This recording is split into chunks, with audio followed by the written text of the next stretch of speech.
আচ্ছা দেখো আমাদের অলরেডি একটা ব্যাচ আমাদের প্রায় আমরা কমপ্লিট করে ফেলেছি সামনের আপকামিং আপার প্রাইমারি এবং গ্রুপ সিডি এক্সামের জন্য। তো যারা অলরেডি আমাদের স্টুডেন্ট রয়েছে তারা অলরেডি আমাদের সাথে ক্লাস করেছো। তো আমাদের যে ক্লাসের মধ্যে যে বিষয়বস্তু যেভাবে আমাদের পড়ানো হয়েছে সেগুলো তোমরা এগুলো সম্পর্কে জানো। অনেকে রয়েছো যারা আজকে প্রথম ক্লাস করছো, মানে কি পড়ানো হবে, কি ব্যাপার স্যাপার সেটা নিয়ে খুব একটা আইডিয়া নেই। কারণ এক্সাম খুব গ্রুপ সিডির এক্সাম মোটামুটি একটা অ্যাপ্রক্সিমেট ডেট যেটা হচ্ছে ফেব্রুয়ারি মাসের দিকে একটা ডেটের কথা বলা হয়েছে। জানুয়ারির লাস্ট উইক আর ফেব্রুয়ারির ফার্স্ট উইকের কথা একটা ডেট বলা হচ্ছে, কিন্তু হবে কি না সেটা বলা মুশকিল। বাট মার্চের মধ্যে ফেব্রুয়ারিতে এক্সাম হয়ে যাবে, কারণ ফর্ম ফিল আপ থেকে শুরু করে সব কমপ্লিট হয়ে গেছে। খুব বেশি দেরি হবে না গ্রুপ সিডির এক্সাম। তো সেই জন্য গ্রুপ সিডির এক্সামের সাথে আপার প্রাইমারির এক্সামও কিন্তু তার পরে পরেই হবে, কারণ সবই পর পর রয়েছে। তো সেই জন্য যারা অলরেডি প্রিপারেশন নিয়েছো মানে নিচ্ছ তাদের জন্য বেটার। তো যাদের আমরা অলরেডি যারা ব্যাচ আমাদের প্রায় শেষের দিকে, যেটা আমাদের অলরেডি ব্যাচ চলছে তারা সামান্য কিছু ক্লাস বাকি রয়েছে, হলেই আমাদের কমপ্লিট হয়ে যাবে। আর যারা নতুন করছো তাদের জন্য আমরা নতুন একটা ব্যাচ স্টার্ট করেছি। অনেকেই বলেছো যে আর নতুন একটা ফ্রেশ ব্যাচ হলে ভালো হয়, কারণ প্রথম থেকে জিনিসগুলো করতে হবে। তো সেই কারণে তাদের জন্য অবশ্যই ফ্রেশ ব্যাচটা রয়েছে। আর যারা পুরনো ক্লাস করছো তাদের তোমাদের ক্লাস যেরকম রয়েছে সেরকম আমরা করব, কন্টিনিউ তোমাদের থাকবে। তারপরেও যদি তোমরা আরো মানে এই নতুন ব্যাচের সাথে ক্লাস করতে চাও তাহলে কিছু এক্সট্রা জিনিস তার মধ্যে থাকবে। তো সেগুলো আমি আলোচনা করে দেবো। যারা অলরেডি স্টুডেন্ট রয়েছে তাদের অন্য গ্রুপ রয়েছে, সেই গ্রুপে আমি আলোচনা করব। কেউ যদি ক্লাস করতে চায় তো তাদের জন্য আমি সেভাবে রিডিউসড মান্থলি ফিজ এর ব্যবস্থা করে আমি সেই ক্লাসগুলো অবশ্যই করবো, ঠিক আছে? তো কারো কোনো চিন্তার প্রয়োজন নেই, কারণ এক্সামের আগে সমস্ত কিছু রেডি করানোর দায়িত্ব আমার, সেভাবে আমি রেডি করবো। ওকে। তো দেখো, এই যে গ্রুপ আপার প্রাইমারি এক্সাম যে রয়েছে আর গ্রুপ সিটির এক্সাম রয়েছে, গ্রুপ সিটির এক্সামের সিলেবাস নতুন ভাবে দেওয়া হয়েছে। আশা করি প্রত্যেকের কাছে রয়েছে। তো যাদের কাছে নেই অসুবিধা নেই, আমি তাদেরকে অবশ্যই গ্রুপ সিটির এক্সামের সিলেবাস প্রোভাইড করে দেবো এবং সেই সংক্রান্ত ক্লাসও তোমাদের হবে। এবার আপার প্রাইমারি টেটের যে সিলেবাস সেটা কিন্তু প্রপার ভাবে যে সিলেবাস হয় সেরকম কিন্তু নতুন সিলেবাসের কিছু দেওয়া নেই। যেটা রয়েছে সেটা ওল্ড সিলেবাসের উপরেই কিন্তু দেওয়া রয়েছে। তো সেক্ষেত্রে কিছু পরিবর্তন হবে আশা করা যায়। মানে দেখে আমরা বুঝতে পারি যে কিছু সিলেবাসের কিছু পরিবর্তন হবে, কিন্তু যতদিন না পরিবর্তন হচ্ছে ওল্ড যে সিলেবাসটা রয়েছে সেটাতেই পড়তে হবে। নতুন যদি সিলেবাসে কিছু পরিবর্তন করে সেগুলো আমরা তার সাথে ইনক্লুডেড করব। তো সেভাবেই কিন্তু আমাদের পড়াশোনা হবে, এরকম নয় যে রাতারাতি আমূলক সবকিছু পরিবর্তন হয়ে যাবে। সেরকম কিছু হবে না, কিছু জিনিসের নতুন কিছু অ্যাড হতে পারে, সেটার পসিবিলিটি রয়েছে। তো যারা প্রথম কথা কারা এক্সাম দিতে পারবে সেটা প্রথম প্রশ্ন আসে। যে গ্রাজুয়েশন যাদের বিএড রয়েছে, এবার অনেকে রয়েছে যারা বিএড করেছে আর অনেকে রয়েছে যারা ডিএলএড করেছে, ঠিক আছে? বিএড বা ডিএলএড যারা রয়েছে তারা প্রত্যেকেই কিন্তু এক্সামে বসতে পারবে আপার প্রাইমারি। ওকে। প্রাইমারি যেটা আমাদের 1 to 5 পর্যন্ত হয়, আর আপার প্রাইমারি যেটা 5 থেকে 8 পর্যন্ত হয় সেটা। তো এই আপার প্রাইমারির জন্য তোমাদের যদি বিএড থাকে তাহলে অবশ্যই তোমাদের গ্রাজুয়েশন থাকতে হবে, যে কোনো সাবজেক্টে বিষয়ে গ্রাজুয়েশন হতে হবে। সেই গ্রাজুয়েশন অনার্স হতে পারে অথবা জেনারেল বা পাস হতে পারে, সেটা কোনো সমস্যা নেই। তুমি যদি কোনো বিষয়ে অনার্স থাকে তাতেও সমস্যা নেই, পাস থাকে তাতেও সমস্যা নেই, কিন্তু বিএড থাকলে তোমাকে ন্যূনতম 50% নাম্বার পেতে হবে। সেটা অনার্সে হোক বা পাসে হোক বা ওভারঅল হোক, কোনোটাই সমস্যা হবে না। যে কোনো ভাবেই তোমার যেন 50% নাম্বার হয় সেটা তোমাকে দেখতে হবে। কিন্তু যদি তোমার ডিএলএড থাকে, অনেকে বিএড ডিএলএড দুটোই করেছো, তো ফর্ম ফিল আপের সময় যদি ডিএলএড দেখিয়ে দাও রয়েছে, তাহলে কেবলমাত্র স্নাতক হলেই চলবে, তোমার কোনো পার্সেন্টেজ ম্যাটার করবে না। তুমি যদি 35%-এ পাস করো তাতেও কোনো সমস্যা নেই, 31%-এ পাস করো তাতেও কোনো সমস্যা নেই, তুমি পাস করলেই হবে।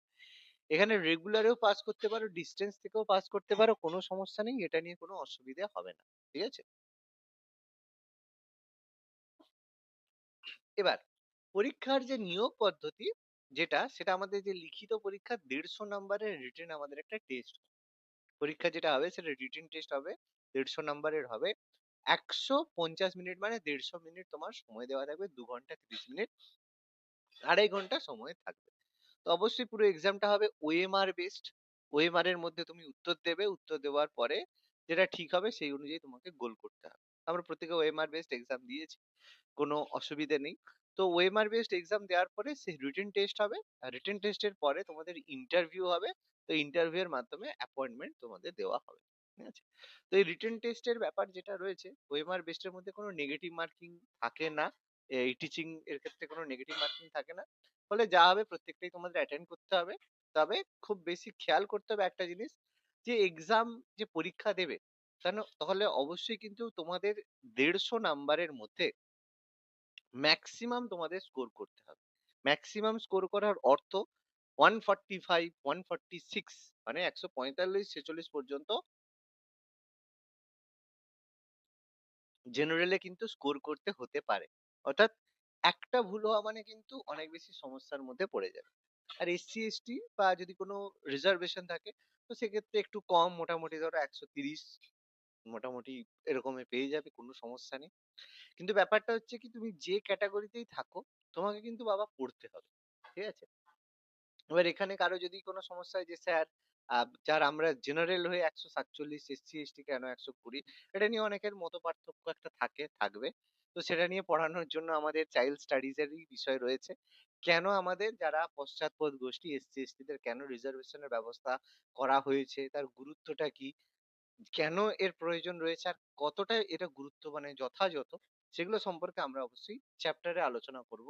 তো সেটা আলোচনা করার পরে তোমাদের একটা মতামতের পরিবর্তন হবে। যাদের মধ্যে এরকম একটা ক্ষোভ রয়েছে, কেন আমি জেনারেল হয়ে বেশি হবে, কেন এসসি এসটি রিজার্ভেশন পাবে, যাদের মনে ক্ষোভ রয়েছে তাদের ক্ষোভ আশা করি আমি পড়ানোর পরে ক্লিয়ার হবে। তো যারা ক্লাস করেছো তারা এটা সম্পর্কে জানো, তাদেরকে আমি অলরেডি এটা সম্পর্কে পড়িয়ে দিয়েছি। নোটস, পিডিএফ থেকে শুরু করে সবকিছু দেওয়া আছে। রেকর্ডিং থেকে শুরু করে সবকিছু অ্যাভেলেবেল আছে তোমাদের জন্য। তো তাদের আশা করি আমি ক্লাসের পরে জিজ্ঞেসও করেছি যে এটা সম্পর্কে তোমাদের কি মতামত? তো প্রত্যেকেই এটাই একমত হয়েছে যে না স্যার, রিজার্ভেশনের সত্যি প্রয়োজন রয়েছে। না পড়ার আগে সমস্যাগুলো ঠিকঠাক ভাবে না জানলে এটা সমস্যাগুলো মানে নিজেরাই এটা সম্পর্কে চিৎকার করবে। তো এই কারণেই আমাদের শিক্ষার প্রয়োজন, যাতে জানার পরে আমরা এই আলোচনাগুলো করতে পারি যে আমাদের জন্য কতটা প্রয়োজন বা কি ব্যবস্থা রয়েছে, কেন ব্যবস্থাটা করা হয়েছে বা তার গুরুত্বটা কি, বা এর গুরুত্ব আছেও, রিজার্ভেশনের প্রয়োজন আছে কি নেই সবকিছু। কিন্তু যে পরীক্ষার পদ্ধতি আমরা সেই অনুযায়ী আমরা চলতে বাধ্য। Okay? এবার আমাদের পরীক্ষার সিলেবাসে কি কি ধরনের প্রশ্ন আসবে দেখো। প্রথমে শিশু বিজ্ঞান বা চাইল্ড স্টাডিজ যে অংশগুলো রয়েছে, এটা ভীষণ ভাইটাল জায়গা। ঠিক আছে? কারণ চাইল্ড স্টাডিজ থেকে তোমাদের হয়তো লেখা আছে ৩০ নাম্বার, কিন্তু চাইল্ড স্টাডিজ থেকে কিন্তু ৩০ নাম্বার নয়, তার থেকে বেশি নাম্বার পড়ে। কেন? কারণ প্রথম মাসে যে বাংলা রয়েছে সেখানে ১৫ মার্কস থাকবে তোমার বাংলার উপরে, আর ১৫ মার্কস থাকবে তোমার পেডাগজির উপরে, মানে বেঙ্গলির যে পেডাগজি। এই বেঙ্গলির পেডাগজি যে বিষয়গুলো রয়েছে সেগুলো কিন্তু চাইল্ড স্টাডিজ এর পেডাগজির মধ্যেই থাকবে। দ্বিতীয় ভাষা যে ইংলিশ রয়েছে সেখানেও 15 মার্কস সাবজেক্ট থেকে থাকবে, আর 15 মার্কস যেটা থাকবে সেটা কিন্তু সম্পূর্ণভাবে তোমাদের পেডাগজির উপরে থাকবে। অর্থাৎ এই পেডাগজিও কিন্তু এই চাইল্ড স্টাডিজ এর মধ্যেই থাকবে, মানে বাংলা ইংলিশের পেডাগজি কম বেশি সেম হয়, কোনো সেভাবে পার্থক্য নেই, কিন্তু শুধু ব্যাপারটা পেডাগজি। তার মানে চাইল্ড স্টাডিজ থেকে তোমাদের কত নাম্বার পড়তে হবে? ৩০ নাম্বার, আর ১৫ যোগ করলে ৩০, মানে টোটাল 60 মার্কস তোমাদের কিন্তু চাইল্ড স্টাডিজ থেকে পড়তে হবে। ঠিক আছে? এটা তোমাদের বুঝতে হবে যে ৬০ মার্কস, ১৫০ নাম্বারের মধ্যে ৬০ মার্কস তোমাদের কিন্তু পড়তে হবে চাইল্ড স্টাডিজ থেকে। অর্থাৎ চাইল্ড স্টাডিজ পড়াটা কিন্তু সবথেকে বেশি গুরুত্বপূর্ণ। কারণ এটা পড়াটা সবচেয়ে বেশি ভাইটাল। কারণ এটা ভালো করে যত পড়বে তত তোমাদের ক্লিয়ার হবে। আর এটা আমি আমি তোমাদেরকে পড়াবো, ভীষণ ডিটেইলস পড়াবো। নোটস থাকবে, পিডিএফ থাকবে, নোটসের পিডিএফ থাকবে, রেকর্ডিং থাকবে, মক টেস্ট থাকবে, চ্যাপ্টার ওয়াইজ পড়ানোর পরে মক টেস্ট সবকিছু থাকবে। তো মানে এমসিকিউ প্র্যাকটিস থেকে শুরু করে চ্যাপ্টার ওয়াইজ সব কিন্তু করানো হবে। অর্থাৎ পুরোপুরি প্রিপারেশন দেওয়া হবে যাতে চাইল্ড স্টাডিজ থেকে তোমরা এই ৬০ মার্কস এর মধ্যে অন্তত ৫৭-৫৮ তোমরা ক্র্যাশ করতে পারো। কারণ বাকি জায়গায় একটু আধটু ভুল হতে পারে, কিন্তু চাইল্ড স্টাডিজ থেকে ৬০ এর মধ্যে যাতে ম্যাক্সিমাম তোমরা ঠিক করতে পারো, সেটা আমার লক্ষ্য থাকবে। যেন খুব একটা বেশি ভুল না করতে পারো, ভুল যেন না হয় সেটা আমাদের দেখা। বাকি বাংলার এই ১৫ র ১৫ পেতে হবে, ইংলিশে ১৫ র ১৫ পেতেই হবে, না হলে স্কোর হবে না। ঠিক আছে? এবার তারপরে যে ব্যাপার সেটা হচ্ছে একটা অপশনাল এর মতো, অপশনাল নয়, মানে দিতেই হবে কম্পালসারি। যদি তোমার সায়েন্স ব্যাকগ্রাউন্ড থাকে, মানে তুমি বিএসসি যদি পাস করে থাকো, মানে বিএসসি ব্যাচেলর অফ সায়েন্স যদি হয়, মানে তুমি পাস যেগুলো সায়েন্সের সাবজেক্টে, ম্যাথমেটিক্স বলো, ফিজিক্স বলো, কেমিস্ট্রি বলো, বায়োলজি বলো, ঠিক আছে? তো যেসব যদি কোনো তুমি সায়েন্সের সাবজেক্ট নিয়ে পাস করে থাকো, সেটা তোমার মানে অনার্স হতে পারে বা পাস কোর্স হতে পারে, এবং যদি বিএসসি ডিগ্রি তোমার যদি থাকে গ্রাজুয়েশনে, তাহলে তোমাকে ম্যাথমেটিক্স আর সায়েন্স থেকে এক্সাম দিতে হবে। এবার এর একটা সিলেবাস অবশ্যই দেওয়া রয়েছে, কিন্তু এই সিলেবাস গুলো সাফিসিয়েন্ট সিলেবাস নয়, বা এই সিলেবাস অনুযায়ী কিন্তু পরীক্ষায় প্রশ্ন আসবে না। ঠিক আছে? কেন? কারণ এই সিলেবাস গুলো মানে যথেষ্ট খারাপ ধরনের সিলেবাস একটা লেখা রয়েছে। সেই সিলেবাস অনুযায়ী কিন্তু এখন প্রশ্ন আর আসবে না, যথেষ্ট চেঞ্জ হবে। তো এই যে সিলেবাস চেঞ্জের কথা বলছিলাম, সেই চেঞ্জ গুলো কিন্তু ম্যাথমেটিক্স এর সিলেবাস, বিজ্ঞানের সিলেবাস, সমাজবিদ্যা যে আর্টস এর, কারো যদি আর্টস থাকে, মানে বিএ যদি ডিগ্রি থাকে, ঠিক আছে? বিএ যদি ডিগ্রি হয়, তাহলে কিন্তু তাদেরকে সমাজবিদ্যা বা সোশ্যাল স্টাডিজ পরীক্ষা দিতে হবে। এই সিলেবাস গুলো কিন্তু চ্যাপ্টার পরিবর্তন অবশ্যই হবে, 100% হবে।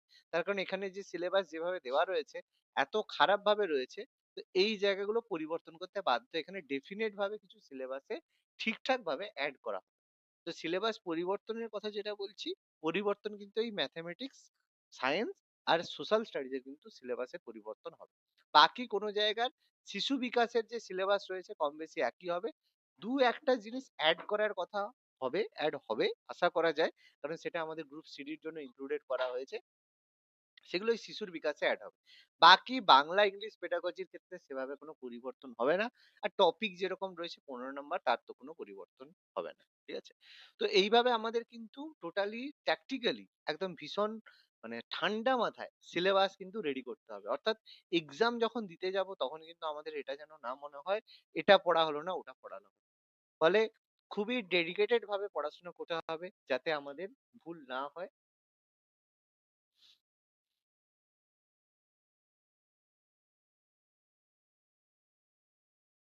খুবই ডেডিকেটেড ভাবে পড়াশোনা করতে হবে যাতে ভুল না হয়, এবং সেই অনুযায়ী কিন্তু আমাদের রেডি হতে হবে। ঠিক আছে? আচ্ছা, এবার আমাদের সিলেবাসে কি কি জিনিস রয়েছে, ঠিক আছে? প্রথমে চাইল্ড স্টাডিজ যে সিলেবাস, সেখান থেকে 30 নম্বরের প্রশ্ন আসবে। এখানে গুরুত্বপূর্ণ কিছু ব্যাপার, সেটা হচ্ছে প্রথমে শিশুর বিকাশ নিয়ে প্রশ্ন উত্তর আসবে।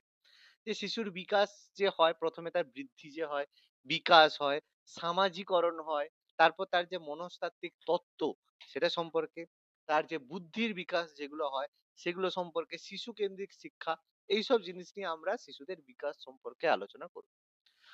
তারপরে থাকবে একটা ব্যাপক শিক্ষার বিশেষ প্রয়োজন সম্পন্ন শিশুদের বোধ। এটা ভীষণ ইম্পর্টেন্ট জায়গা, যেখান থেকে 5 নম্বরের কিন্তু প্রশ্ন দেওয়ার কথা বলা রয়েছে। ওখানে কি জিনিস থাকবে? ওখানে থাকবে যেসব স্বল্প বুদ্ধি সম্পন্ন শিশু রয়েছে, প্লাস তার সাথে সাথে যেগুলো হচ্ছে বিভিন্ন মেধাবী শিশু রয়েছে, সৃজনশীল শিশু রয়েছে, ঠিক আছে?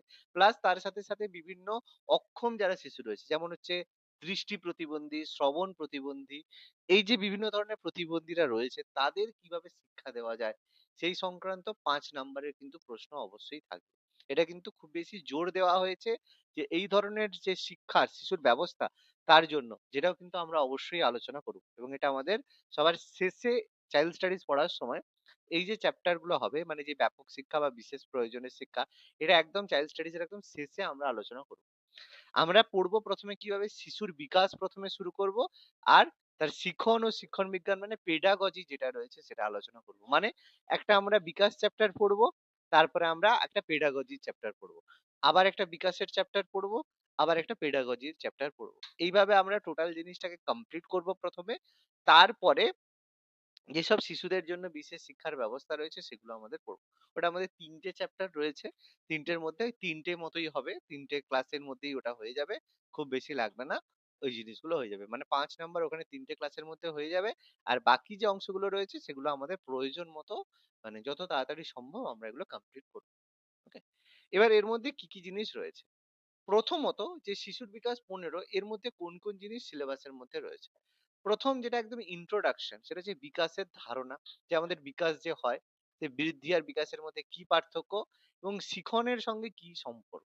মানে এই যে বিকাশের ফলে যে শিখন হয় সেটা কিভাবে হয়ে থাকে? বা সবার বিকাশ হলেই যে শিখন হয়, এই যে আমরা মানে গায়ে গতরে বেড়ে গেছি তাহলেই কি আমাদের শিখন হয়ে গেছে? আমরা কি শিক্ষিত হয়ে গেছি? তার সঙ্গে সম্পর্ক আমরা পড়ব। ভীষণ গুরুত্বপূর্ণ। এর সঙ্গে আমরা পরিণমন বা ম্যাচুরেশন টা পড়বো যে বৃদ্ধির সাথে, সাথে যদি শিখন হয় তখন তাকে আমরা পরিণমন বা ম্যাচুরেশন আমরা বলে থাকি। এগুলা সব আমরা টপিকের মধ্যে আলোচনা করব। আর শিশুর বিকাশের মূল নীতি আলোচনা করব যে একটা শিশুর যে বিকাশ হয় বিভিন্ন এজ বা বিভিন্ন বয়সে তার বিকাশ কিভাবে হয়, কোন বয়সে সে কথা বলতে শেখে, কোন বয়সে তার মধ্যে দলগত ঐক্য সৃষ্টি হয়, কোন সময় সে আত্মকেন্দ্রিক হয়, সমস্ত কিছু আমরা আলোচনা করব বিকাশের মধ্যে। এজ ওয়াইজ কি কি পরিবর্তন হয় সবকিছু আমরা আলোচনা করব। তাহলে ওটা আমাদের ফার্স্ট চ্যাপ্টার হবে ইন্ট্রোডাকশনের সঙ্গে, তারপরে আমরা বিকাশের মূলনীতি আলোচনা করব। তারপরে আমরা আলোচনা করব বংশগতি এবং পরিবেশের প্রভাব। এই যে বলা হয় যে তুমি যদি ভালো বংশে জন্মগ্রহণ করো তাহলে তোমার যে পরিবারে তোমার যে পরিপোষণ বা তোমার যে মানুষ করা সেটা তোমার ভালো হবে। ভালো বংশে বংশগতি বলা হয় যারা আমাদের জিন আমাদের সেই বংশগতি বহন করে। আর এখনকার দিনে তো হচ্ছে মানে তুমি তোমার বাচ্চা কেমন হবে সেরকম কোম্পানি রয়েছে যারা কি করে তোমার হচ্ছে মানে এটা কি জানো বর্তমান দিনে তোমার যে বাচ্চা কেমন হবে তুমি সেটা চুজ করতে পারো। কোনো আইডিয়া আছে? না নেই? এটা কিন্তু এখনকার দিনে পসিবল। শুনেছো এই কথাটা? না শোনোনি? কিভাবে হবে সেটাও আমি বলে দেবো। হ্যাঁ স্যার, শুনেছি। হুম। এটা হয়েছে এরকম করে একটা বাচ্চা হয়েছে, একটা এক্সাম্পল দিতে পারবে? এরকম ভাবে একটা বাচ্চা তৈরি হয়েছে। তার নাম বা কার ছেলে? স্যার, শাহরুখ খানের ছেলে হ্যাঁ, কি শাহরুখ আব্রাহিম খান, নাকি? আব্রাহাম। শাহরুখ খানের ছেলে যে আব্রাহাম, তাকে ওইভাবেই তৈরি হয়েছে। আজকের দিনে যদি তুমিও চাও, তোমার বাচ্চাও হতে পারে। বেশি টাকা লাগবে না। মাত্র ২৭ থেকে ২৮ লাখ টাকায় হয়ে যাবে। ঠিক আছে? আজকের দিনে কোম্পানি রয়েছে 27 to 28 lakhs টাকায় তোমার এরকম বাচ্চা, তোমার পছন্দ মতো বাচ্চা তুমি পেয়ে যাবে। ঠিক আছে? এবার এটা একটা অ্যাপ্রক্সিমেট দেওয়া রয়েছে। এর সাথে, সাথে এক্সট্রা আরো ৫-১০ লাখ টাকা যুক্ত করে রাখো। কারণ বিভিন্ন ধরনের খরচ এটা সেটা যোগ করে হয়ে যায়। ঠিক আছে? তো আজকের দিনে সেটা পসিবল। ঠিক আছে? তো যাই হোক সেটা অন্য ব্যাপার কিভাবে হয় আইভিএফ পদ্ধতিতে হয়। তো আলোচনা আর করছি না। এবার তোমার অনেক সময় কি হয়, পরিবেশের প্রভাব আমাদের উপরে প্রভাব বিস্তার করে। যেমন তুমি যদি ভালো ফ্যামিলিতে বিলং করছো কিন্তু একটা খারাপ পরিবেশে মিশছো। যেখানে যত সব খারাপ ছেলেমেয়েরা যেরকম আড্ডা-টাড্ডা মারে, তুমি সেই জায়গায় গিয়ে মেশামেশি করছো। তাহলে কি হবে?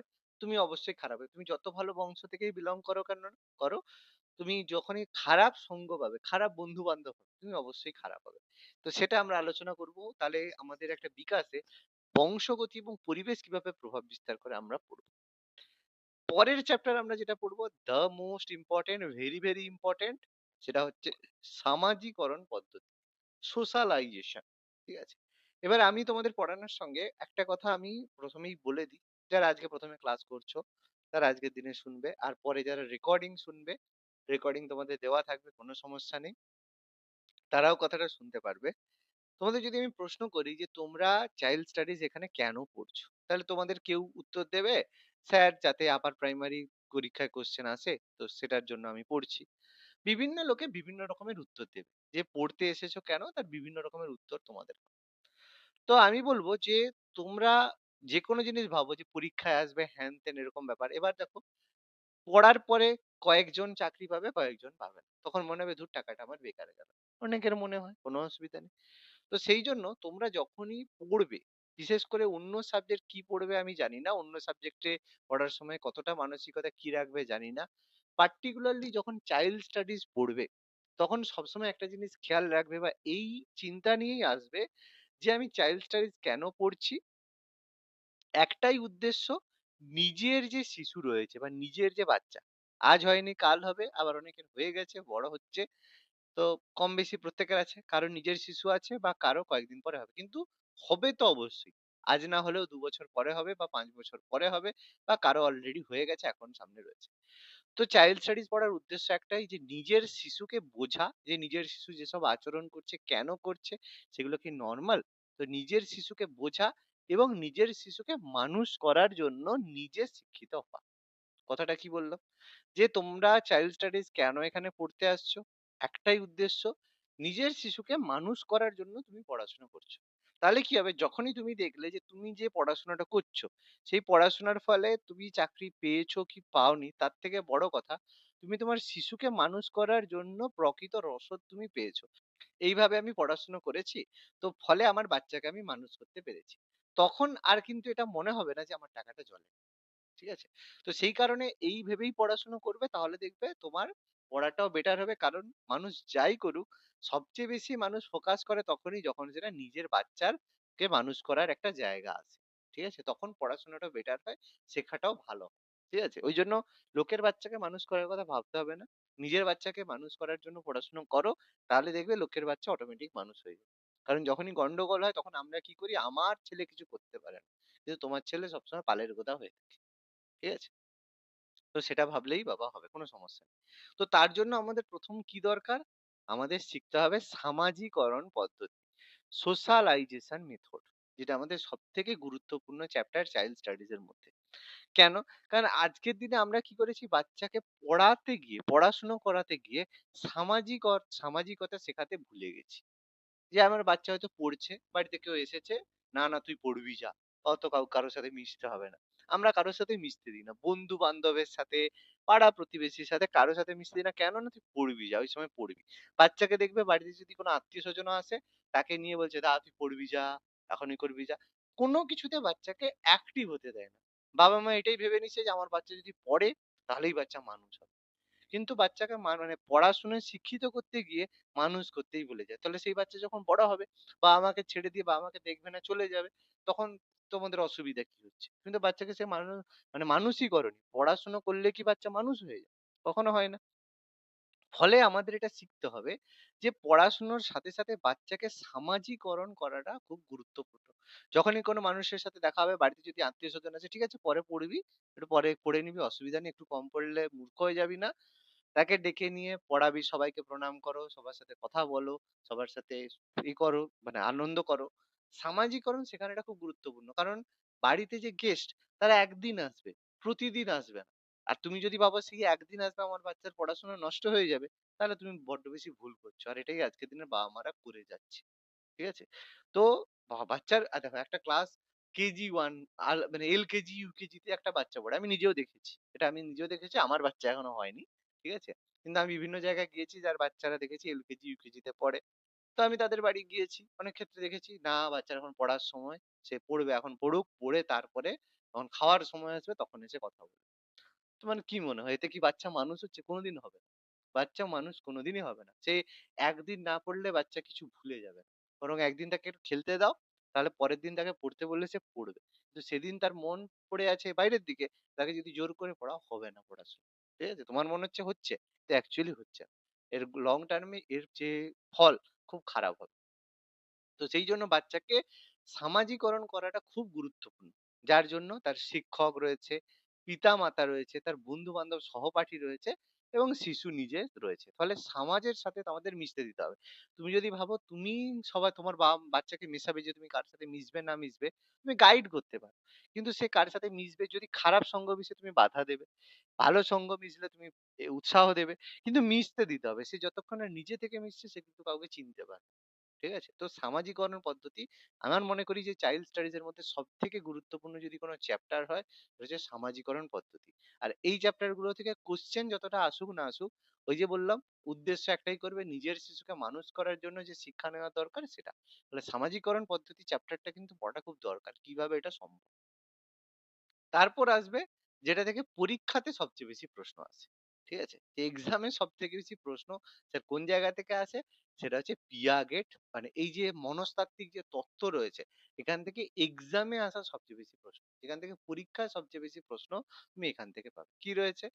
পিয়াগেটের তত্ত্ব, কোহলবাগের তত্ত্ব, ভাইগটস্কির তত্ত্ব। যেখানে আমরা বিভিন্ন মনস্তত্ত্ববাদ সম্পর্কে আলোচনা করব যে পিয়াগেট কি, তার তত্ত্বে বলেছেন কোহলবার্গ, ভাইগটস্কি তার যে বিভিন্ন তত্ত্ব বলেছেন, সেই তত্ত্বগুলো সম্পর্কে আমরা আলোচনা করব।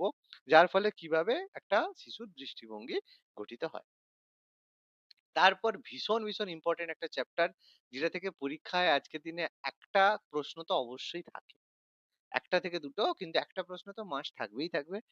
যেটা এক কথায় বলাই রয়েছে যে এটা থেকে যেন প্রশ্ন থাকে। সেটা হচ্ছে শিশু কেন্দ্রিক শিক্ষা এবং প্রগতিশীল শিক্ষা।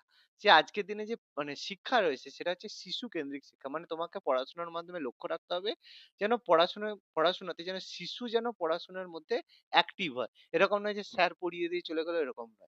শিশুর যাতে উন্নতি হয়, শিশু যাতে অ্যাক্টিভলি এতে পার্টিসিপেট করতে পারে, সেই শিক্ষাটাকে বলে শিশু কেন্দ্রিক শিক্ষা। যেখানে শিশু হবে প্রধান। এই শিশু কেন্দ্রিক শিক্ষা এবং সেভাবে প্রগতিশীল শিক্ষার ধারণা, এটা থেকে ১ নাম্বারের প্রশ্ন, একটা প্রশ্ন মাস্ট থাকেই। কোন জায়গা থেকে থাকুক না থাকুক, এটা থেকে ১ নাম্বার মাস্ট থাকবেই। অনেক জায়গায় ১, অনেক সময় ২ দিতে পারে। বাট ১ নাম্বারের প্রশ্ন, অন্য কোন জায়গা থেকে হয়তো কোন জায়গা থেকে বেশি কম পড়তে পারে। কিন্তু এটা থেকে মাস্ট একটা প্রশ্ন থাকবেই। এবার তারপরে একটা প্রশ্ন, যেটা আমরা বহুবার ভুল ভেবে থাকি। সেটা কি? সেটা যে বুদ্ধি নিয়ে আমরা আলোচনা করব। ইন্টেলিজেন্স বা বুদ্ধি। সেই বুদ্ধির দৃষ্টিভঙ্গির গঠন এবং বহুমাত্রিক বুদ্ধি সম্পর্কে আলোচনা করব। এবার এখানে তোমাদেরকে একটা যদি প্রশ্ন করি, তোমরা অবশ্যই বলবে যে ক্লাসে একটা ছেলে, সে ফার্স্ট হয়। ঠিক আছে? খুব ভালো করে আগে প্রশ্নটা শুনবে। ক্লাসে একটা ছেলে ফার্স্ট হয়। আর ক্লাসে একটা ছেলে ধরো তোমার ধরো হচ্ছে 10th হয়। ঠিক আছে? এবার আমি যদি তোমাকে প্রশ্ন করি যে তাহলে কার বেশি বুদ্ধি? যে ফার্স্ট হয় তার বেশি বুদ্ধি? না যে 10th হয় তার বেশি বুদ্ধি? বা আরেকটু কোয়েশ্চেনটাকে একটু সিম্পলি করি। তোমার একটা বন্ধু সায়েন্স এ পড়ে, আর একটা বন্ধু আর্টস এ পড়ে। তাহলে এর মধ্যে কার বেশি বুদ্ধি বেশি? কার বুদ্ধি বেশি? কি বলবে?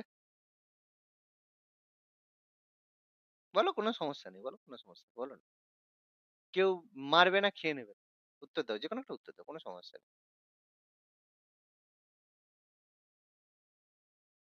যাহ! কেউ নেই না, ঘুমিয়ে গেছে সবাই।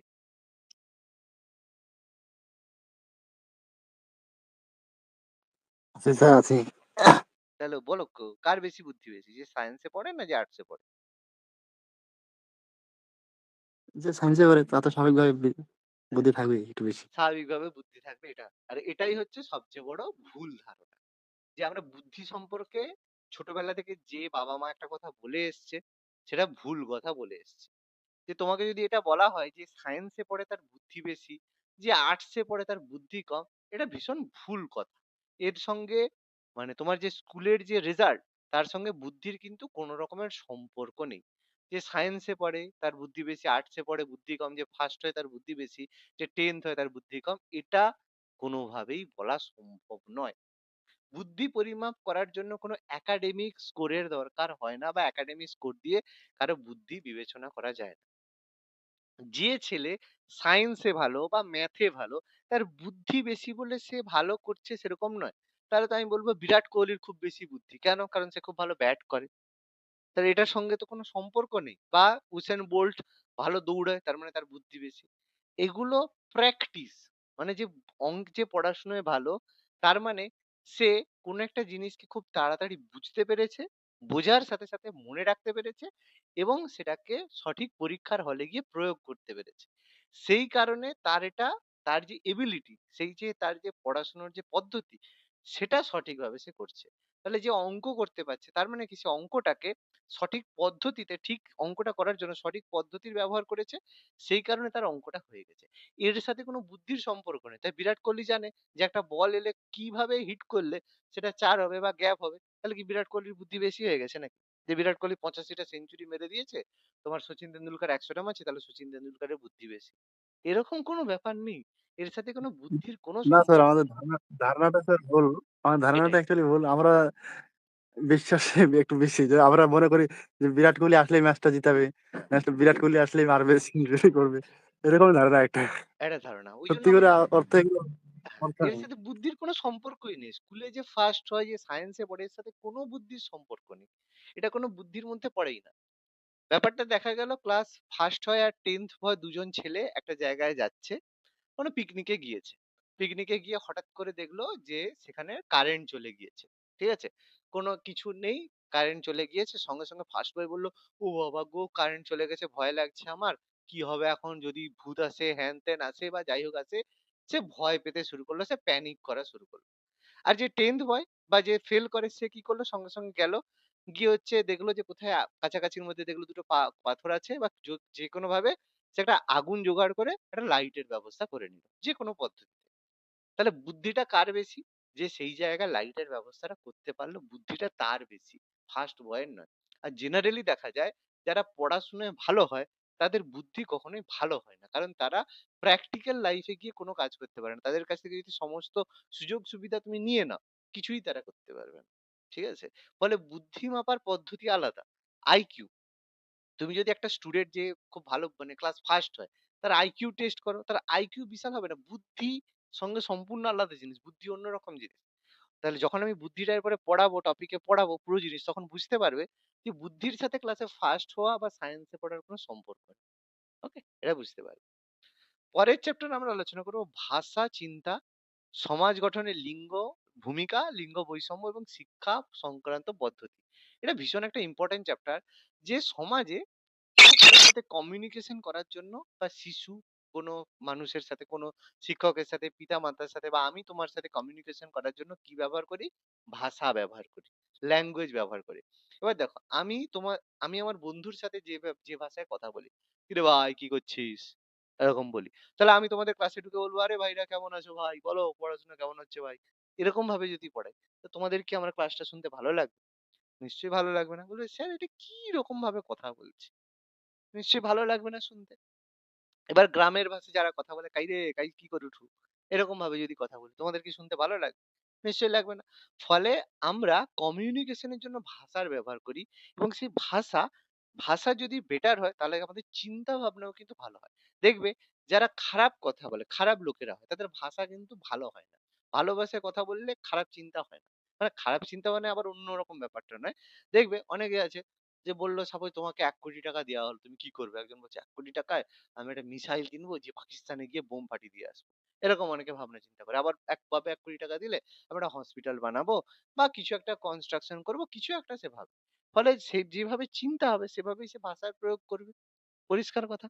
আর সমাজ গঠনে লিঙ্গের ভূমিকা এটা খুব গুরুত্বপূর্ণ যেটা আমরা পড়বো যেখানে আমরা নারী শিক্ষা সম্পর্কে পড়বো। যে সমাজের নারীদের শিক্ষার গুরুত্বটা কতটা, সমাজ গঠনে নারীরা কি ভূমিকা পালন করেছে সেগুলো পড়বো। তার সঙ্গে শিক্ষা সংক্রান্ত যে পদ্ধতি, কিভাবে শিক্ষা আমাদের মানে প্রয়োজনীয় রয়েছে সেটা আমাদের পড়বো।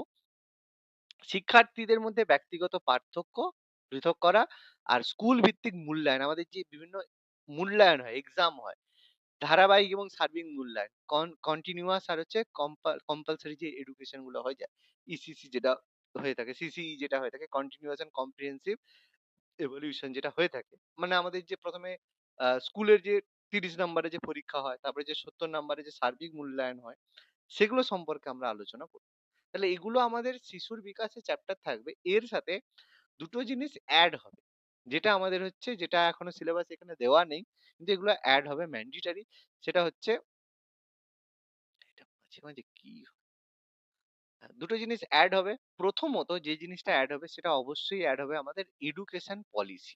যেটা আমাদের গ্রুপ সিডির মধ্যে দিয়েছে এবং এখানেও অবশ্যই সেটা আসবে। সেটা হচ্ছে এডুকেশন পলিসি। মানে শিক্ষা সংক্রান্ত যে বিভিন্ন শিক্ষা নীতি আছে, সেই এডুকেশন পলিসি কিন্তু ভীষণ গুরুত্বপূর্ণ। অলরেডি আমাদের এখন ৩য় এডুকেশন পলিসি চলছে। প্রথমটা ১৯৬৮ তে হয়েছিল 1968 এ। তারপর হয়েছিল ইন্দিরা গান্ধীর সময়। তারপর 1986 এ হয়েছে রাজীব গান্ধীর সময়। আর এটা আমাদের ২০২০ তে হলো এডুকেশন পলিসি। সেগুলোর মধ্যে কি পার্থক্য আমাদের এগুলো জানতে হবে। রাজ্য সরকার এর মধ্যে কি গ্রহণ করেছে, কি গ্রহণ করেনি এটা আমাদের পড়তে হবে। কারণ এটা গ্রুপ সিডির মধ্যে এটা ইনক্লুডেড করা হয়েছে। এটা ভীষণ গুরুত্বপূর্ণ। তো এটা এর সাথে এড হবে। তো এডুকেশন পলিসি আমাদের ভীষণ গুরুত্বপূর্ণ ব্যাপার। তো এটা অবশ্যই এড হবে কনফার্ম। ওকে? পরের আলোচনা হবে এটা যে বলেছিলাম ব্যাপক শিক্ষা এবং বিশেষ প্রয়োজন। এখানে আমরা আলোচনা করব যে বঞ্চিত এবং পিছিয়ে পড়া শিশুদের জন্য যে শিক্ষা। যেসব শিশুরা বঞ্চিত এবং পিছিয়ে পড়েছে যেমন হচ্ছে বিভিন্ন এসসি স্টুডেন্টরা, এসসি রা বা যারা পিছিয়ে রয়েছে এসটি। বঞ্চিত সম্প্রদায় এসসিদের বলা হয় শিডিউল কাস্ট আর পিছিয়ে পড়া এসটি জেনারেলি বলা হয়। তাদের জন্য শিক্ষা ব্যবস্থা এসসি এসটি দের জন্য যে শিক্ষা ব্যবস্থা রয়েছে বা ওবিসি দের জন্য যে শিক্ষা ব্যবস্থা রয়েছে তার কথা বলা হয়েছে। এরপর প্রতিবন্ধকতা সহ শিশুদের শিক্ষণ পদ্ধতি যে বিভিন্ন ধরনের প্রতিবন্ধকতা রয়েছে যাদের দৃষ্টি প্রতিবন্ধী রয়েছে শ্রবণ প্রতিবন্ধী রয়েছে বিভিন্ন ধরনের যে ডিসলেক্সিয়া থেকে শুরু করে বিভিন্ন ধরনের যে প্রতিবন্ধী রয়েছে তো তারা কিভাবে মানে শিক্ষা গ্রহণ করবে আর তারপরে আমরা আলোচনা করব যে সব প্রতিভাবান ট্যালেন্টেড স্টুডেন্টরা রয়েছে, সৃজনশীল মানে যেসব ক্রিয়েটিভ স্টুডেন্টরা রয়েছে তাদেরকে কিভাবে বা বিশেষ ক্ষমতা সম্পন্ন যেসব শিক্ষার্থী রয়েছে তাদের জন্য যে শিক্ষণ পদ্ধতি সেগুলো যেখান থেকে অবশ্যই 5টা প্রশ্ন কিন্তু অবশ্যই থাকবে। এটা ভীষণ ইম্পর্টেন্ট জায়গা যেটা আমরা সবার শেষে এগুলো সম্পর্কে আলোচনা করব। তারপরে আমরা আলোচনা করব পেডাগজির অংশ। যেখানে খুবই গুরুত্বপূর্ণ শিশুরা কিভাবে চিন্তা করে, কিভাবে শেখে, কিভাবে আর কেন স্কুলের কাজে শিশুরা ব্যর্থ হয়। যে স্কুলে গিয়ে অনেকে দেখবে পড়াশোনা ভালো করে কিন্তু স্কুলে গিয়ে পরীক্ষার সময় অনেকে আবার ব্যর্থ হয়। তার কারণ কি? কিসের জন্য? সেগুলো পড়বো। শিখনের মৌলিক পদ্ধতি কিভাবে পড়াশুনো করা হবে, শিশুদের শিক্ষার কৌশল কিভাবে শিক্ষার কৌশল, সমস্যা সমাধানকারী বৈজ্ঞানিক তদন্তকারী হিসেবে শিশু, শিশুদের শিক্ষা গ্রহণের বিকল্প ধারণা, প্রেষণ এবং শিখন। শিখন আমরা খুব ভালো করে পড়বো। শিখনের বিভিন্ন তত্ত্ব পড়বো। যেখানে আমরা থর্নডাইক, প্যাভলভ, স্কিনার এদের তত্ত্ব পড়বো। শিখনের গুরুত্ব কারণ হিসেবে ব্যক্তিগত এবং পরিবেশ দিক। যে কি কারণে শিখন তাদের ভালো হয় সেই সম্পর্কে। এটা টোটালটা পেডাগজির অংশ হবে। খুবই গুরুত্বপূর্ণ যেখান থেকে 10টা প্রশ্ন অবশ্যই থাকবে। ঠিক আছে? তো এটা আমরা আস্তে, আস্তে এর সঙ্গে পড়বো। এগুলো আলাদা, আলাদা করে চ্যাপ্টার হবে না। অনেকটা মিক্সড আপ করে এখান থেকে ৩ টে মতো চ্যাপ্টার হবে। টোটাল পেডাগজি মিলে। আর বাকি টপিকের মধ্যে 15 নাম্বার থাকবে। এই পেডাগজি 10টা ৩ টে চ্যাপ্টারের মধ্যে পুরো জিনিসটা আমরা আলোচনা করব। এরপর আমাদের বেঙ্গল। বেঙ্গলি নিয়ে খুব বেশি কিছু বলার নেই। 15 নাম্বারের হচ্ছে তোমার প্রথম ভাষা আর 15 নাম্বারের পেডাগজি থাকবে। 15 নাম্বারে যে কোয়েশ্চেনের মধ্যে একটা গদ্য একটা পদ্য থাকবে। তার মধ্য থেকে বোধ পরীক্ষণের মধ্যে বিভিন্ন ব্যাকরণ, শব্দের ব্যবহার, বিভিন্ন ধরনের স্টেটমেন্ট অ্যাসাম্পশন মানে নাটক, সিদ্ধান্ত এরকম থাকবে। দুটো থাকবে তার মধ্যে থেকে যত ধরনের প্রশ্ন আসতে পারে সেরকম আসবে। টপিক থেকেও আসতে পারে বা এর মধ্যে গ্রামাটিক্যালি প্রশ্ন তার মধ্যে সমাস, পদ, কারক তারপরে লিঙ্গ পরিবর্তন, ভাষা পরিবর্তন, হেনা-তেনা মিশিয়ে সব থাকবে। ঠিক আছে? তো এই 15 নাম্বার কিন্তু মানে পুরো 15ই স্কোর করতে হবে। নাহলে কিন্তু সমস্যায় পড়ে যাবে। এখানে যদি কমে কিন্তু অনেক কমে যাবে। ঠিক আছে? কারণ বাকি জায়গায় একটু ডাউটফুল জায়গা আসবে, একটু আধটু ভুল হতে পারে। এই জায়গাগুলো একদম কম্প্রিহেন্সিভ জায়গা হবে, ঠিক করতেই হবে। ঠিক আছে? এটা কি বিষয়টা কি? এটা অজানা পাঠ। আরে সিন আনসিন পরীক্ষায় যে সিন পড়ে না? সিন আনসিন আচ্ছা, পড়ে না? সে আনসিন পড়বে। আচ্ছা। মানে তোমার একটা গদ্য দেওয়া থাকবে। রবীন্দ্রনাথের একটা কোনো একটা মানে পদ্য আর একটা গদ্য থাকবে। যে তোমাকে একটা কবিতা দিয়ে দেয়া হলো। সে কবিতার যে একটা রবীন্দ্রনাথের কোনো একটা কবিতা দিয়ে দিল। সেই কবিতার মধ্যে থেকে কোনো একটা ভাষা তুলে বলল, একটা শব্দ দেওয়া আছে। এটা কোন পদ? তোমাকে বলতে হবে। বা কোনো একটা তুলে দিয়ে বলল ওখান থেকে যে এর সমাস মানে এটা কোন সমাস? তোমাকে বলল। বা এটা কোন কারক? তোমাকে প্রশ্ন করল। বা কোনো একটা দিয়ে বলল সন্ধি বিচ্ছেদ করো। সেরকম প্রশ্ন। কি বললাম বোঝা গেছে? এই ধরনের প্রশ্ন এখানে হুম, আচ্ছা, আচ্ছা। এবার বাংলার পেডাগজি। এবারে বাংলার পেডাগজি পড়া মানে ইংলিশের পেডাগজি হয়ে যাওয়া।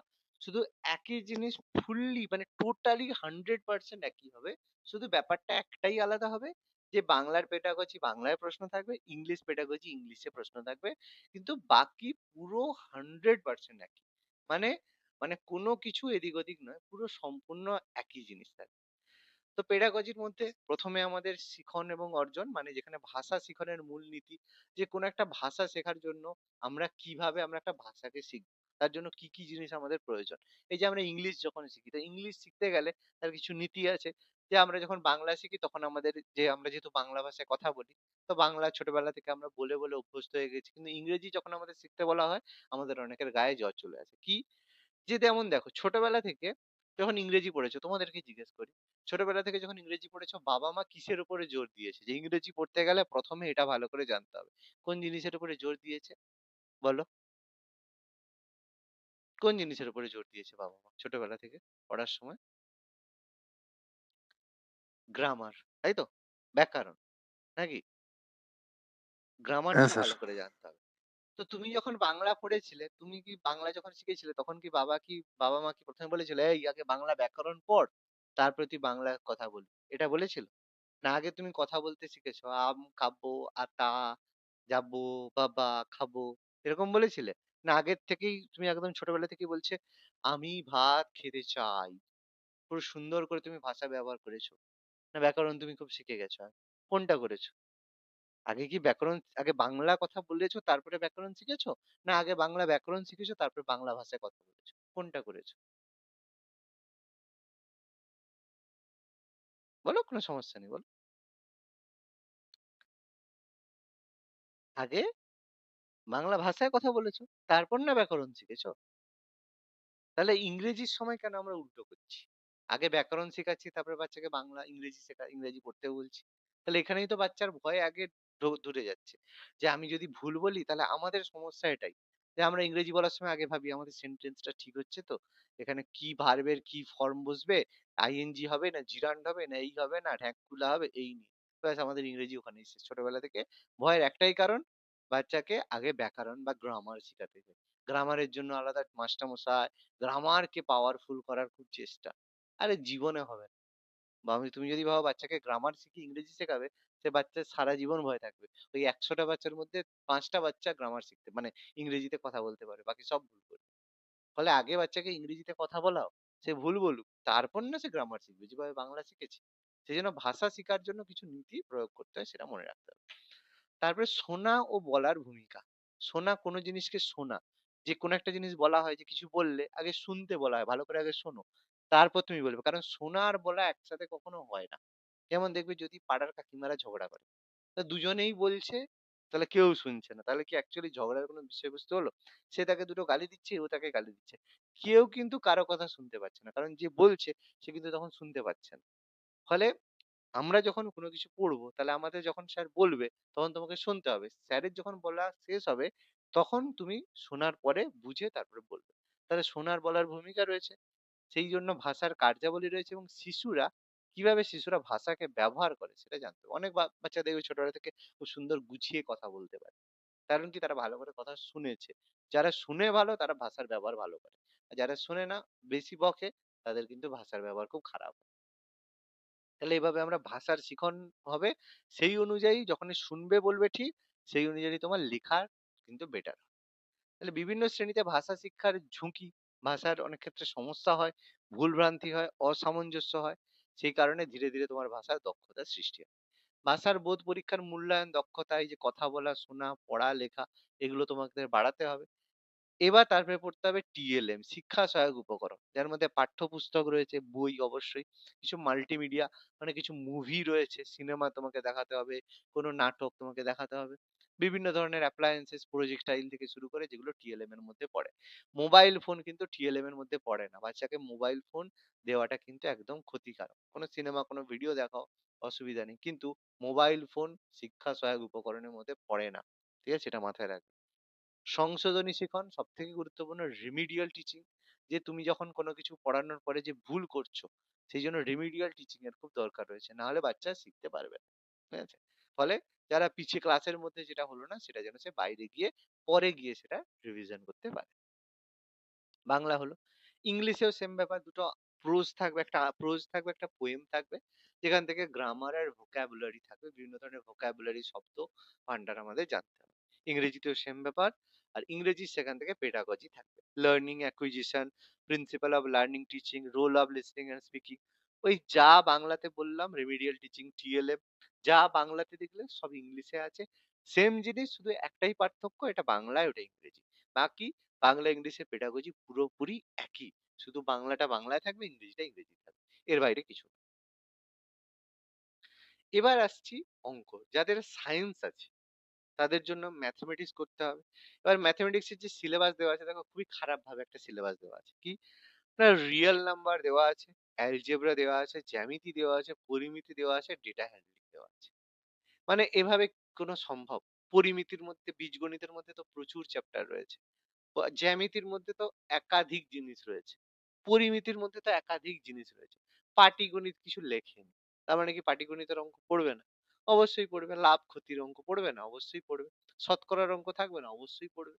কিন্তু ওভাবে কিছু লেখেনি। ফলে ম্যাথমেটিক্স এর যে চ্যাপ্টার, এটা কিন্তু স্পেসিফিক ভাবে আসবে। যেখানে প্রপার ভাবে মানে এন্টার করাবে যে এর মধ্যে শতকরা চ্যাপ্টারটা থাকবে। ঠিক আছে? লাভ ক্ষতি চ্যাপ্টার থাকবে। গড় চ্যাপ্টারটা থাকবে, সময় দূরত্ব চ্যাপ্টার, এগুলো থাকবেই। এগুলো ছাড়া কোনো অঙ্ক হতে পারে না। এগুলো থাকবেই।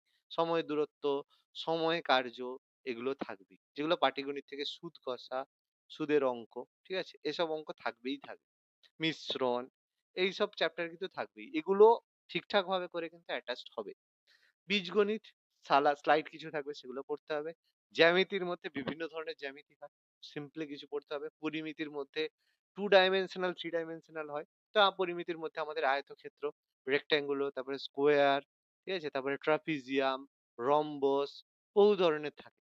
তো সার্কেল, বৃত্ত সব থাকে। এবার পরিমিতির মধ্যে কি পড়বে তুমি কি করে জানবে? ফলে এটাও কিন্তু বড় একটা জায়গা।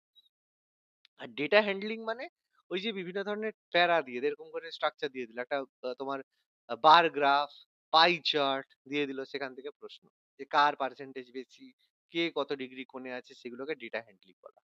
ফলে এরকম ভাবে প্রপার ভাবে ঠিকঠাক ভালো সিলেবাস একটা দেয়নি, কিন্তু এর প্রপার একটা সিলেবাস কিন্তু অবশ্যই ঠিকঠাক ভাবে তোমাদেরকে দেওয়া হবে। ঠিক আছে? তখন তোমরা বুঝতে পারবে কোন জিনিস অ্যাড হচ্ছে কোন জিনিস নেই। এবার ম্যাথমেটিক্স এর কিন্তু এই যে 30 নাম্বারের মধ্যে ম্যাথমেটিক্স এর মধ্যে বিষয়বস্তু 20 থাকবে, আর ম্যাথমেটিক্স এরও কিন্তু পেডাগজি থাকবে। ঠিক আছে? এবার ম্যাথমেটিক্স এর পেডাগজি হচ্ছে মানে এক কথা একটু সবথেকে বাজে ধরনের পেডাগজি। ঠিক আছে? বাজে ধরনের পেডাগজি কেন? কারণ এখানে পড়াটা মানে অন্যান্য পেডাগজি থেকে সম্পূর্ণ একটু আলাদা টাইপের। যে গণিত শেখার উদ্দেশ্য কি? প্রাথমিক পর্যায়ে গণিত শেখার জন্য কি, কি পাঠক্রম হওয়া উচিত? হ্যান-ত্যান এইসব ব্যাপার। মানে এটা হচ্ছে বিভিন্ন ভীষণ অড টাইপের প্রশ্ন উত্তর। ঠিক আছে? যে যারা দিয়েছো মানে মানে প্রাইমারি টেট দিয়েছো, ঠিক আছে? তারা এগুলো সম্পর্কে দেখেছো।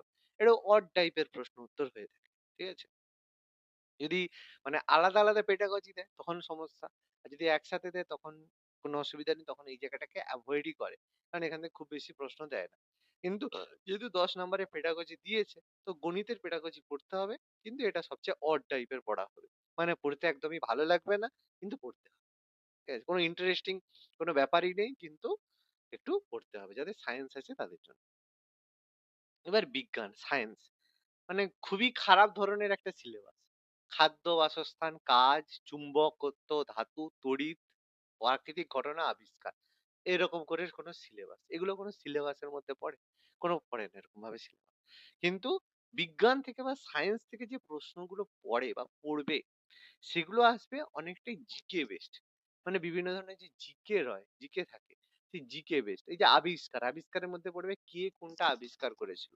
বললো তড়িৎ চুম্বকত্ব কে আবিষ্কার করেছিল, মোবাইল ফোন কে আবিষ্কার করেছিল, টেলিভিশন কে আবিষ্কার করেছিল, সেই সব ব্যাপার। ঠিক আছে?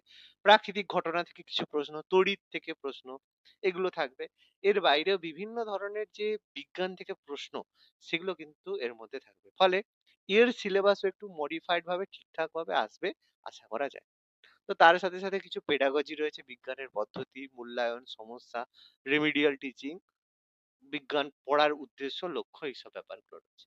সায়েন্সের একটা পেডাগজি এরকমও থাকে। এরপরে আমাদের হিস্ট্রি। এটা হচ্ছে মোটামুটি কিছু জায়গাতে ফোকাস করা রয়েছে। যেমন প্রথম কথা দিল্লি সুলতানি। দিল্লি সুলতানি খুব গুরুত্বপূর্ণ। এটা আমাদের পড়তেই হবে। তারপরে আমাদের তার সঙ্গে অবশ্যই মুঘল, দিল্লি সুলতানির সঙ্গে যে বিভিন্ন স্থাপত্য শিল্প, সেটা পড়তে হবে। তার সঙ্গে, সঙ্গে সাম্রাজ্যের উত্থানের মধ্যে আমাদের অবশ্যই মানে চোখ বন্ধ করে যাই হোক মুঘল সাম্রাজ্য তো পড়তেই হবে। ঠিক আছে? তো তার সাথে, সাথে কন্টেম্পোরারি কিছু ছোটখাটো সাম্রাজ্য আমাদের পড়তে হবে। তারপরে আমাদের প্রাচীন ভারত থেকে ১ম সাম্রাজ্য যেটা গঠিত হয়েছিল সেটা হচ্ছে মগধের সাম্রাজ্য। মগধের সাম্রাজ্য সম্পর্কে পড়তে হবে, যেটা আমাদের ওই মহাজনপদের ব্যাপার-স্যাপার রয়েছে।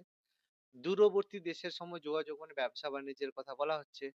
তারপর আমাদের মানে মডার্ন মানে আমাদের যে প্রাচীন ভারতের ইতিহাসে কিছু জায়গা, মধ্যযুগের ভারতের কিছু জায়গা, কোম্পানি শক্তির প্রতিষ্ঠা মানে আমাদের যে ইস্ট ইন্ডিয়া কোম্পানি ভারতে যে এলো কিভাবে তারা উপনিবেশ স্থাপন করলো, ফলে উপজাতিদের উপরে যে ট্রাইবেলদের উপরে ব্যবস্থা, সাঁওতাল বিদ্রোহ, কোল বিদ্রোহ, ভিল বিদ্রোহ, সেই ব্যবস্থাগুলো রয়েছে। 1857 সালের যে মহাবিদ্রোহ, সেখান থেকে নারীরা কিভাবে সংস্কার আমাদের করেছে, এটা স্পেসিফিক ভাবে একটা টপিক রয়েছে যে কোন কোন নারীরা কি অবদান আমাদের জন্য রেখেছে। তারপর আমাদের স্বাধীনতার জন্য যে জাতীয় আন্দোলন মানে গান্ধীজির সঙ্গে যে আন্দোলন সেটা, আর স্বাধীনতার পরে ভারতের কি অবস্থা হয়েছে, মানে এখানে স্পেসিফিক্যালি বিভিন্ন রাজ্যগুলো সম্পর্কে আলোচনা করছে যে স্বাধীনতার পরে বিভিন্ন রাজ্য গঠনের ক্ষেত্রে কি পরিবর্তন হয়েছে বা কনস্টিটিউশন গঠনের পরে কি কি সমস্যার মধ্যে গভর্নমেন্ট ফেস করেছে, সেরকম কিছু ঘটনা। মানে এক কথায় ইতিহাসে মানে অনেক জায়গা রয়েছে, কিন্তু স্পেসিফিক ভাবে কিন্তু চ্যাপ্টার বলা নেই। ফলে তোমাকে ওভারঅল একটা আইডিয়া রাখতে হবে যে কোন জায়গা কতটা পড়তে হবে। যেটা একটা জিনিস বোঝা যাচ্ছে যে প্রাচীন ভারত থেকে খুব বেশি কিছু পড়ার দরকার নেই।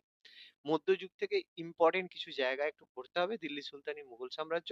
আর আধুনিক যুগ থেকে আমাদের একটু ভালো করে পড়তে হবে ইস্ট ইন্ডিয়া কোম্পানির ফাউন্ডেশন, সেখান থেকে মহাবিদ্রোহ এবং স্বাধীনতার পরে যে জাতীয়তাবাদী আন্দোলন যেগুলো হয়েছিল সেগুলো আমাদের একটু ভালো করে পড়তে হবে। মানে আমরা সিলেবাসের অনুযায়ী কিন্তু সেভাবে ফোকাস ভাবে পড়াবো, এরকম নয় যে ধরলাম সব পড়তে শুরু করলাম। প্রয়োজনীয় জিনিসই আমরা কিন্তু পড়াশোনা করব। ভূগোল, ভারতের ভূগোল প্রথমে লিখে দিয়েছে। এবার বলো ভারতের ভূগোল মানে তার মধ্যে কি নেই? ভারতের অবস্থান, ভূপ্রকৃতি, নদ-নদী, স্বাভাবিক উদ্ভিদ, খনিজ সম্পদ, মানে শিল্প, তারপরে জলবায়ু সব আছে। তাহলে সেখানে তো সমস্যা। তো দেখো ভারতের ভূগোলও দেওয়া আছে, আবার পশ্চিমবঙ্গেরও ভূগোল দেওয়া আছে। তার মানে বুঝতে পারছো? বলতে গেলে সব ভূগোলই রয়েছে। এক্সট্রা ভাবে গ্রহ হিসাবে পৃথিবী, ভারতের যে যোগাযোগ ব্যবস্থা, জনবসতি, সম্পদ শ্রেণীবিভাগ, মানে সম্পদ বলতে এখানে বলতে চাইছি ওই যে কয়লা, পেট্রোলিয়াম এগুলো, তার সঙ্গে এগ্রিকালচার, কৃষিকাজ। স্পেসিফিক ভাবে ২-১ টা জিনিস দিয়েছে, বাকি সব।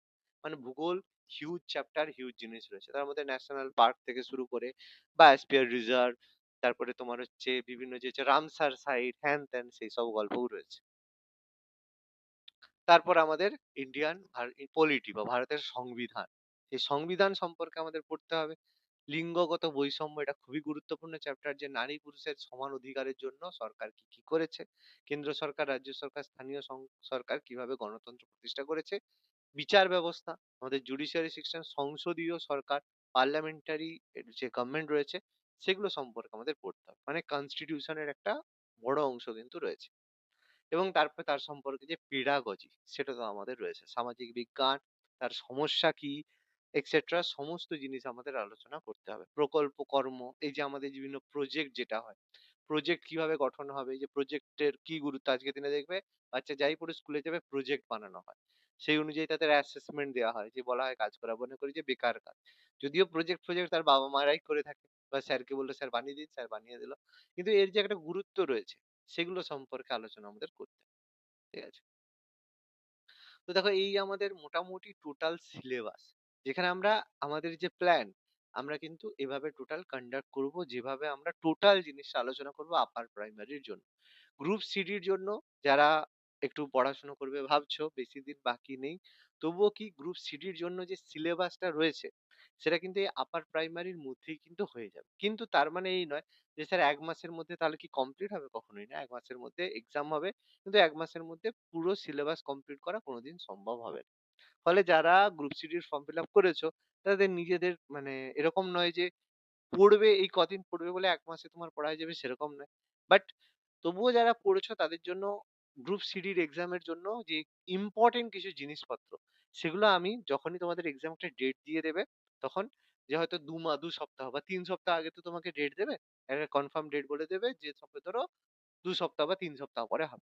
তো সেই ২-৩ সপ্তাহে গ্রুপ সিডির জন্য পুরো যে জিনিসগুলো রয়েছে, কোন, কোন জায়গা থেকে স্পেসিফিক্যালি ফোকাস পড়া হবে, সেটা কিন্তু সেই ২-৩ সপ্তাহে আমি পুরো ক্লাস করাবো। যেখানে গ্রুপ সিডিটাই ফোকাস করে যাতে পরীক্ষা দিতে যাওয়ার আগে বেশ তোমরা করতে পারো, সেভাবে আমি আলোচনা করে দেবো। তাহলে কি হবে? ওই এক্সামটা একটু ভালোভাবে তোমরা দিতে পারবে। আর আপার তার সঙ্গে প্রাইমারি প্রাইমারি মানে আপার প্রাইমারি মানে যেটা রয়েছে সেটা তো তার সাথে হবেই, সেটাও তো তার ইনক্লুড এর মধ্যে পড়ছে। তাহলে আমাদের পড়তে হবে কি, টার্গেট আমরা বুঝতে পারলাম, সিলেবাস আমরা পেলাম। তাহলে সেই অনুযায়ী আমাদের কিন্তু পড়তে হবে। বোঝা গেছে? কারো কোনো কোয়েরি থাকলে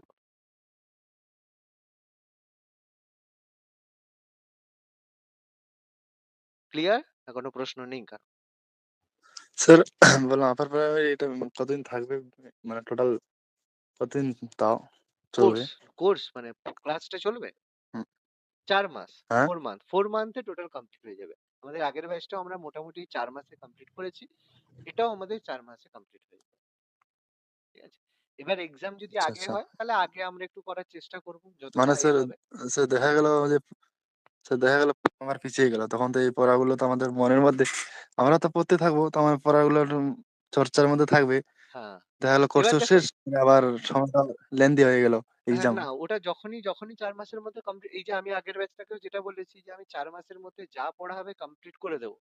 এবার দেখো তাদের অলরেডি কমপ্লিট হয়ে গেছে। আর যাদের রয়েছে, মানে যে অন্য যে একটা প্রিভিয়াস ব্যাচ রয়েছে যারা ১ম এ জয়েন করেছিল কয়েকজন, ক্লাস থেকে যদি করো কুহেলি বলে একজন যে মেয়েটা ছিল, ঠিক আছে?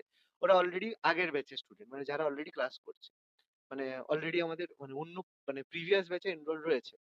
ওদের আর বেশি ক্লাস থাকবে না। আমি কিন্তু এই মাসেই ওদের পুরো এন্ড করে দেবো। ঠিক আছে? এবার তারপরে থাকবে কি? ওরা যারা মান্থলি ফিসটা দিচ্ছে, ওরা তারা হাফ মান্থলি ফিসে ক্লাস করবে। যে যেরকম হচ্ছে ওদেরও একটা ক্লাস থাকবে। তাহলে কি? টাকাটা কম হলো কিন্তু চর্চার মধ্যে থাকলো। কারণ এটা যদি পুরো টাকা এরকম দিতে হয়, একটু মানে গায়ে লাগতে পারে যে হ্যাঁ, আচ্ছা অনেক টাকা করে একটা মান্থলি ফিস দিতে হচ্ছে। ওইজন্য আমি সেটাকে এবার দেখো ক্লাস একটা করতে গেলে তো আমার একটা মানে সময়ের দাম আছে তো। তো সেই কারণে আমি একটা রিডিউসড করে দিলাম, 50% করে দিলাম যে হ্যাঁ, এই টাকায় যতদিন না ক্লাস পরীক্ষা হচ্ছে তোমরা ক্লাস করতে পারো। এবার সে যদি বলে না স্যার ক্লাস করবো না, তাহলে ওখানেই এন্ড হয়ে গেল। যারা ক্লাস করেছে রেকর্ডিং আছে সব সেখানে রইলো। সম্পূর্ণ সবার কথা ভেবেই আমি সেই কাজটা করি। ঠিক আছে? অসুবিধা কিছু নয়। ক্লাস চলবে। এবার তোমাদের হয়ে গেলে তারপর অন্য একটা ব্যাচ নতুন ব্যাচ আবার হবে।